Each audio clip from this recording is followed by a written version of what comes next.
क्या आप जानते हैं कि पाकिस्तानियों ने 1,87,000 के करीब डोमेन रजिस्टर करवाए हैं। इनमें से ज्यादातर डोमेन नेम या तो ऐसे रजिस्ट्रार से हैं जो कि इंडियन हैं, या ऐसे रजिस्ट्रार हैं जो दूसरे मुल्कों के हैं, यानी यूएसए, कनाडा, ऑस्ट्रेलिया वगैरह। अब इन डोमेन रजिस्टर करने के अंदर हम लोग जो पेमेंट करते हैं वो डॉलर्स में करते हैं। डॉलर्स को इस्तेमाल करने से हमारा फॉरेन रिजर्व कम होता है। जब फॉरेन रिजर्व कम होता है तो हमें लोन लेने की जरूरत पड़ती है ताकि हम अपने फॉरेन रिजर्व्स को बढ़ा सकें।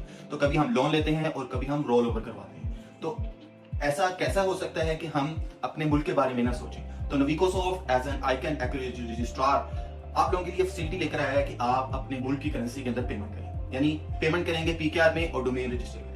इससे आपके फॉरेन रिजर्व में एक खासा हेल्प हो जाएगी जो हम एज अ पाकिस्तानी कर सकते हैं अपनी गवर्नमेंट के साथ मिलकर। जब हम अपनी करेंसी के अंदर पेमेंट करेंगे हमारे फॉरेन रिजर्व यूज नहीं होंगे, और जब हमें फॉरेन रिजर्व नहीं होंगे तो हमें लोन लेने की भी जरूरत कम पड़ेगी। तो नवीकोसॉफ्ट एज एन आईकैन एक्यूरेसी रजिस्ट्रार हम ऐसी फैसिलिटी लेकर आए हैं जिसके थ्रू हम गवर्नमेंट की हेल्प कर सकते हैं उस फॉरेन रिजर्व को कम होने से रोकने के लिए। वो कैसे रोक सकते हैं? देखिए, जब भी हम डोमेन रजिस्टर करवाते हैं तो हम यूएसडी में पेमेंट करते हैं वाया क्रेडिट कार्ड, जिससे हमारे फॉरेन रिजर्व कम होते हैं। तो अगर ये पेमेंट क्रेडिट कार्ड के थ्रू ना हो, हमारे बैंक अकाउंट को यूज करते हुए हमारी लोकल करेंसी पीकेआर में होगी, तो ऑटोमेटिकली हमारे फॉरेन रिजर्व कम नहीं होंगे। नवीकोसॉफ्ट क्योंकि एज एन आईकैन एक्रेडिटेड रजिस्ट्रार है जो कि आपको डोमेन रजिस्ट्रेशन की फैसिलिटी प्रोवाइड कर रहा है, वो भी किस करेंसी में? पाकिस्तानी रुपीस में। तो इस तरह हम अपनी गवर्नमेंट की हेल्प कर सकते हैं और लोकल ब्रांड को यूज करते हुए अपनी डोमेन को सिक्योर कर सकते हैं और अपने ऑनलाइन बिजनेस को आज ही स्टार्ट कर सकते हैं।